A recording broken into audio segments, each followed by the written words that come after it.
అండి భోజనం చేసేసిన తర్వాత కొంచెం సేపు అలా కూర్చుని బ్లౌజ్ అయితే కట్ చేశాను. ఇంకా చాలా మంది బ్లౌజ్ కటింగ్ చెప్పండి అక్క అంటున్నారు. ఇంకా నేను అంత ప్రొఫెషనల్ ఏం కాదండి, సింపుల్గా నేను బ్లౌజ్ ఆధారంగా కట్ చేసేసుకుంటాను అనమాట. చాలా ఈజీగా కుట్టుకుంటాను.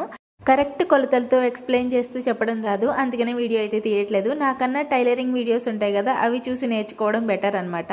ఇంక ఇక్కడ వచ్చేసి పొలంలో ధాన్యం అయితే తెప్పించారు మా హస్బెండ్ బియ్యం ఆడించడానికి అని చెప్పి. మేము ఇయే వాడతామండి, సంవత్సరం పొడుక్కి 6 బస్తాలు అయితే తీసుకుంటాం అనమాట. ఒక సంవత్సరానికి సరిపోతాయి. పాలిష్ తక్కువ పెట్టించుకుని బియ్యం అయితే ఆడించుకుంటాము. హెల్త్కి కూడా చాలా మంచిది. బయట బియ్యం తెచ్చుకుంటే అవి బిర్యానీకే తెచ్చుకుంటాం అనమాట. బిర్యానీ వండుకోవడానికి వాడుకుంటాము.